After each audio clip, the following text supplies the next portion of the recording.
So many businesses get stuck at the low seven figures mark, the $1 to $3 million range. The solution they think is often, you need more products, more traffic, more people, but you actually need less. You really just need one, and one. And so that's one traffic source, one funnel, and one product. So in this video, I'm gonna show you the fastest way to get to $10 million. And this is exactly how I took our business from $200,000 to $2.5 million in 1 year, then to $16 million in the next year, then $25 million. And now this year we'll do about $65 million. Because you know how they say, don't put all your eggs in one basket? That's complete nonsense. The most successful people put all their eggs in one basket, then they know that basket very well. They know every single inch of it, every single fiber in there.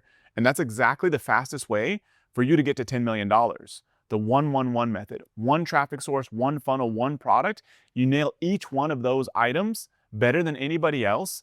And that's how you scale to $10 million way faster, more easily, and more profitably. So let's get into it. So first, let's talk about the product.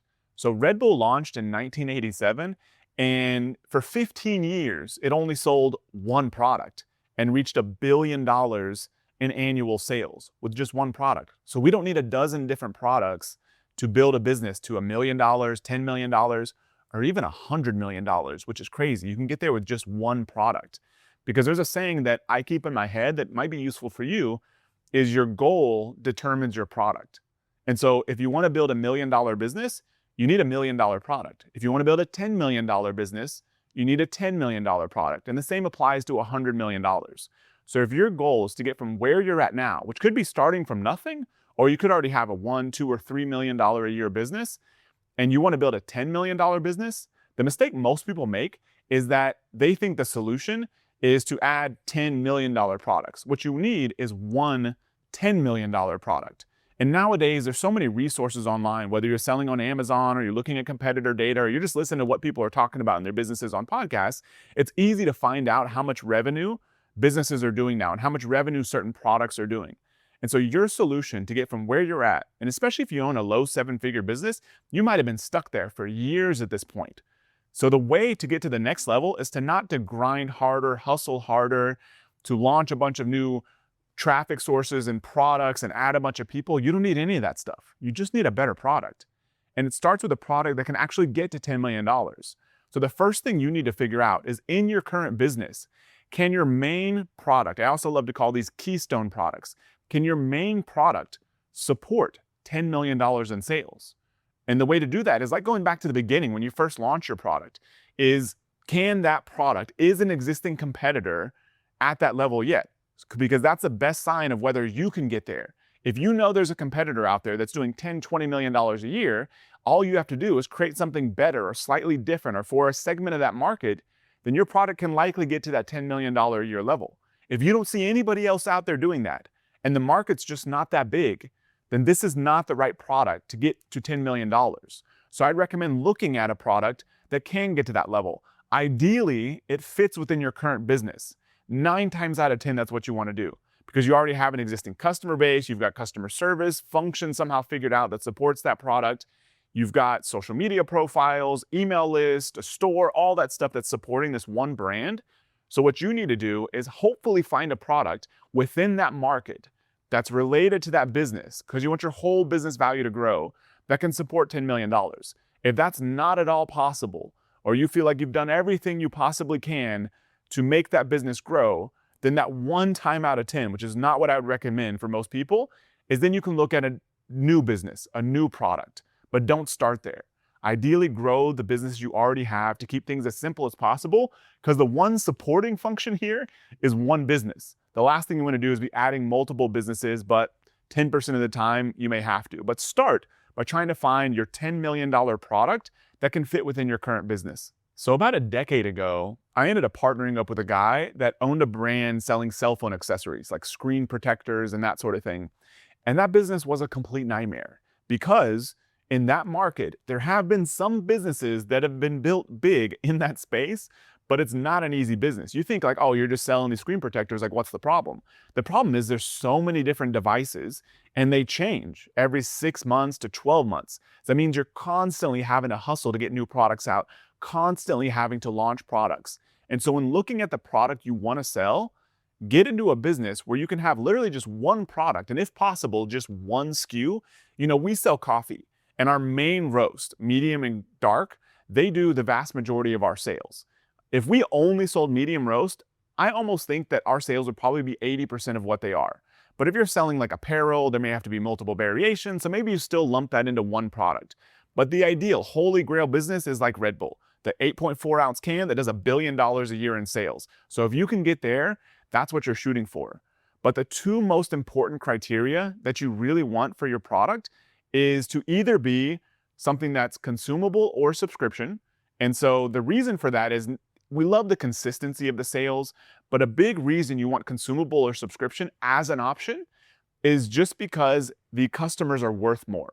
When you can get people to sign up to automatically be billed every single month on their credit card, that's guaranteed to make those customers buy more stuff from you because they have to opt out of getting billed more. So it just increases the value of those customers. But that's not the only way to get a lot of money out of people and pick the best product.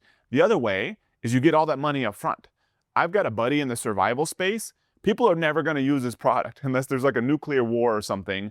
And so most people are just going to buy his product. It's going to sit on their shelf or maybe in their bunker and they're never going to touch it. But he makes a lot of money up front. And so that's totally fine. And the amount of cash flow he produces in his business would make most of us drool. He doesn't have a great subscription component, but that's totally fine. So you either want a subscription business, consumable product, food products, supplements, beauty creams, things that get used up over time because those customers are worth a lot. But if you can also build a business and when you get a lot of money from customers up front, even Apple kind of fits in this category. Most people don't upgrade their phones for 3+ years, but that's why they have to sell them for $1,000 up front because that's where they make all their money. So you want one of those two types of products. I started coaching some guys that they exited an Amazon business a few years ago. They wanted to build a new business. Their goal is to get to $100 million. They're already at $3 to $4 million a year in sales, but they're selling your typical Amazon products. So I started working with them to help them scale their sales on Shopify using Facebook ads. The problem is their Amazon product that sold a lot there was all built on constantly getting new customers, because it was a relatively low margin, one-time purchase product. So not in one of those two categories we talked about. But then they started working on it. It took them about a year to develop. And they started this before I even started working with them. And then they developed this new product that's a high margin, one-time purchase product in the automotive space.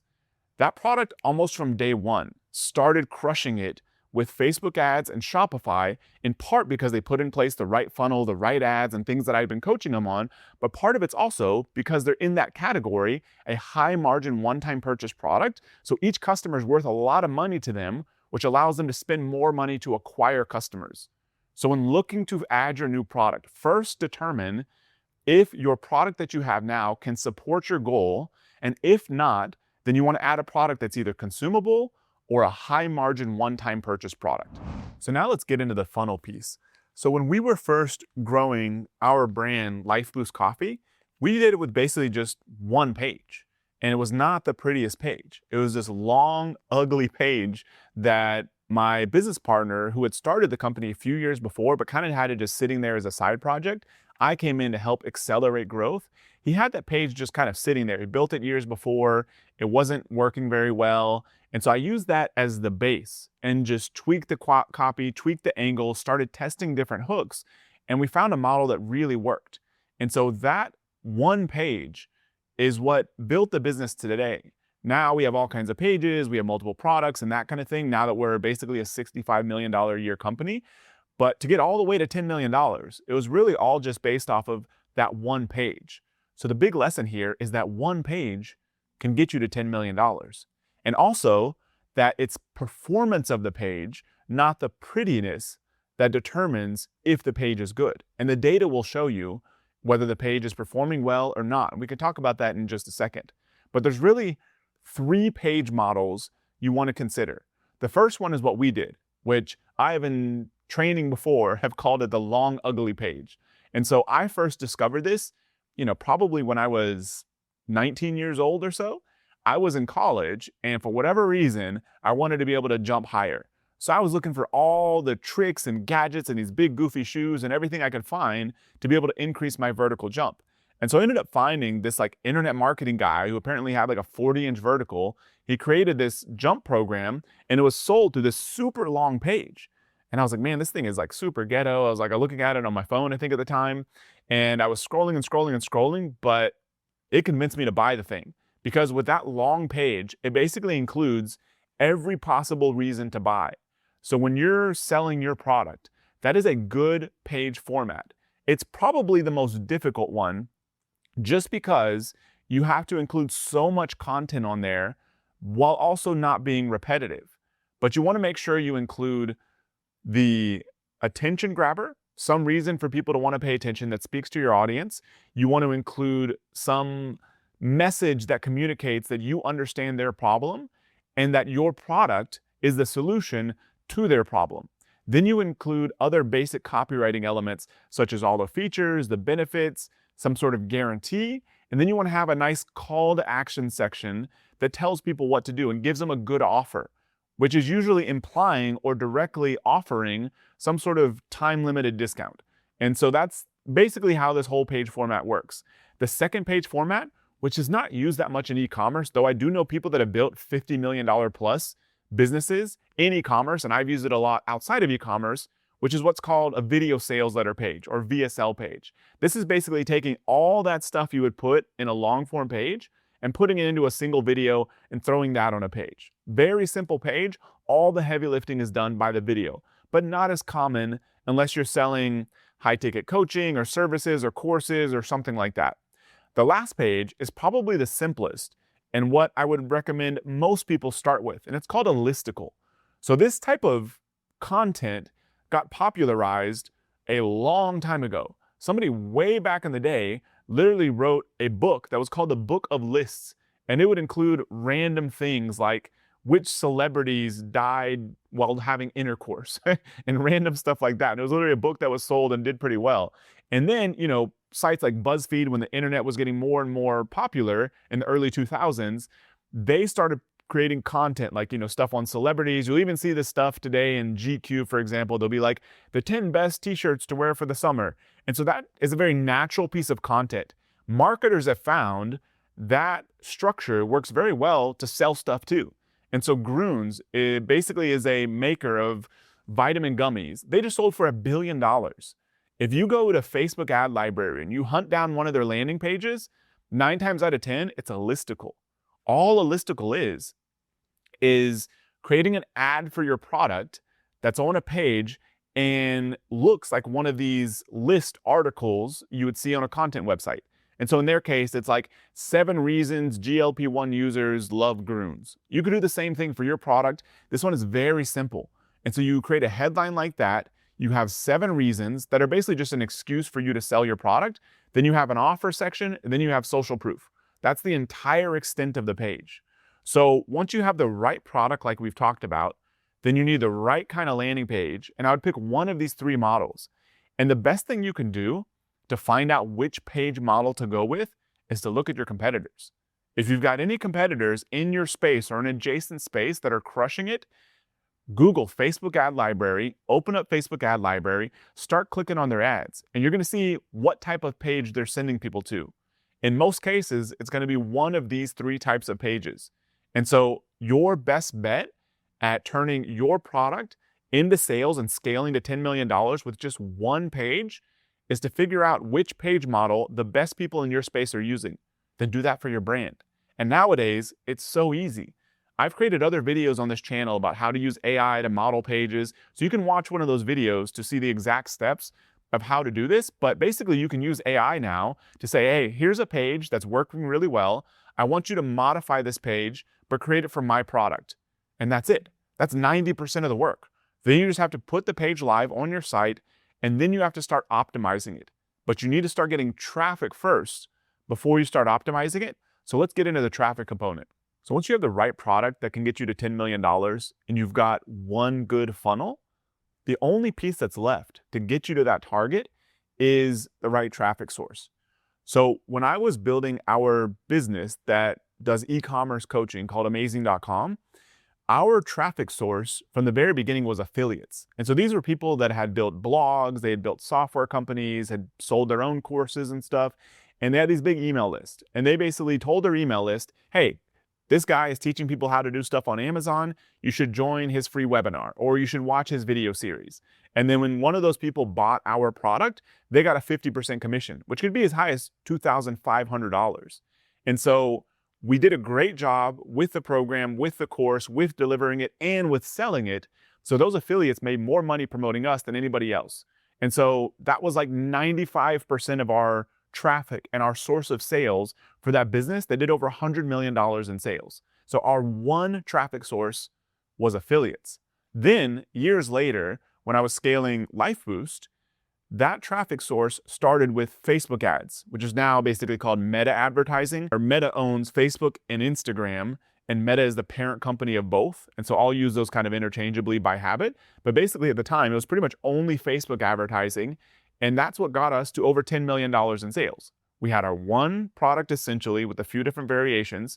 We had one funnel, and then we just had one traffic source, which was Facebook ads. And so that got us to over $100 million in sales. So you don't need a lot of traffic sources. In most cases, that's a mistake. Where I see people go wrong and their growth slows and their costs increase and their profit goes down is when they try to add too many traffic sources before mastering one. The most efficient way to grow is to master one single traffic source. And there's always different ways to grow. I was reading about a brand called Comfort that does like $600 million a year in sales selling hoodies, basically.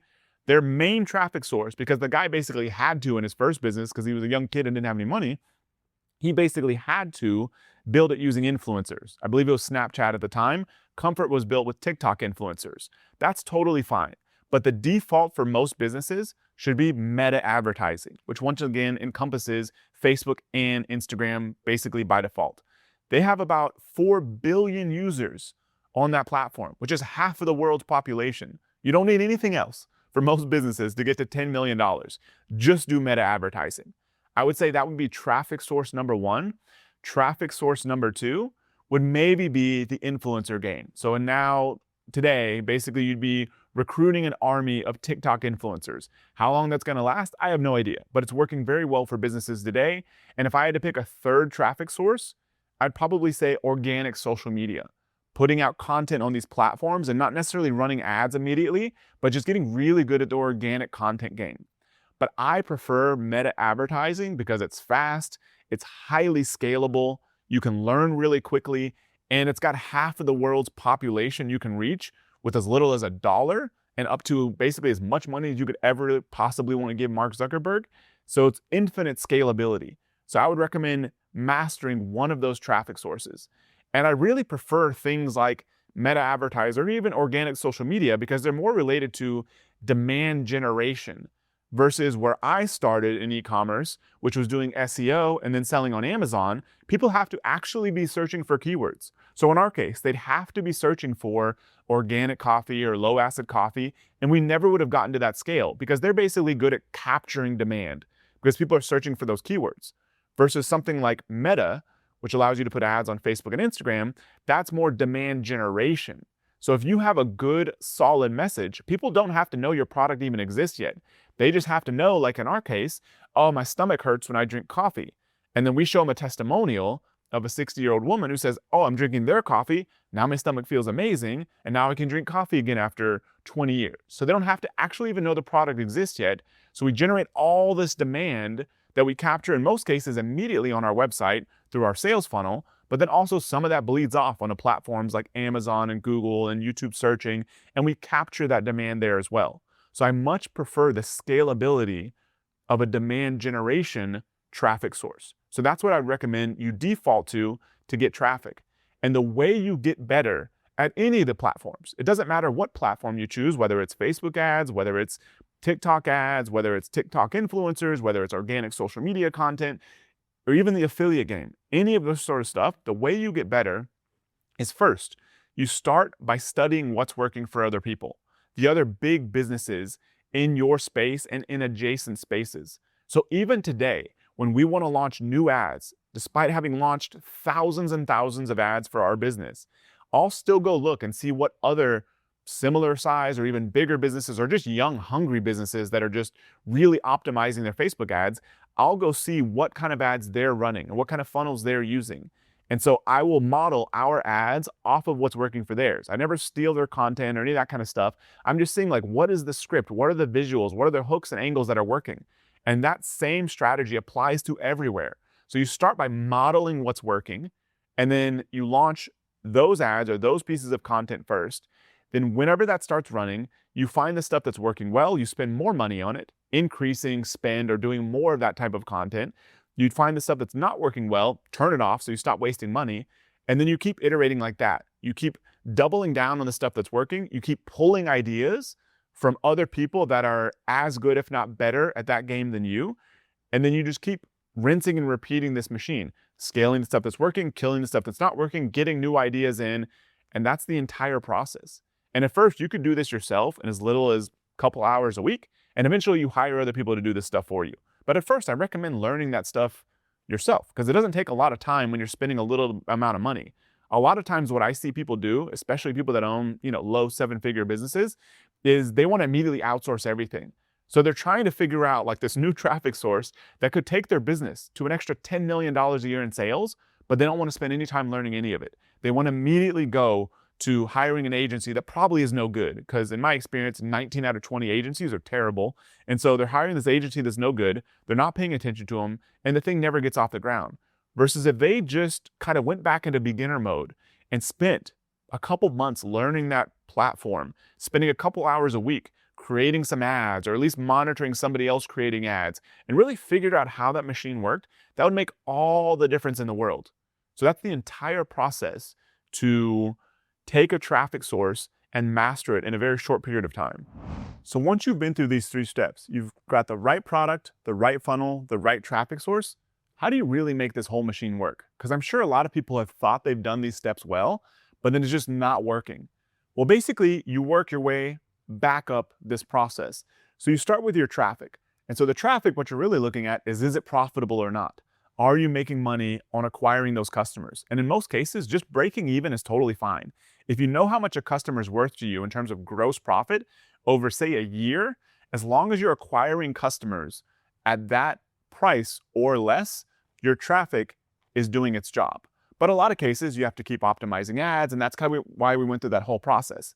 The next piece is once you're comfortable with the performance of your traffic, or at least the process to improve it, is to look at your funnel. And so a few benchmarks to look at on the funnel, which are going to vary by industry and market and that sort of thing. But number one is conversion rate.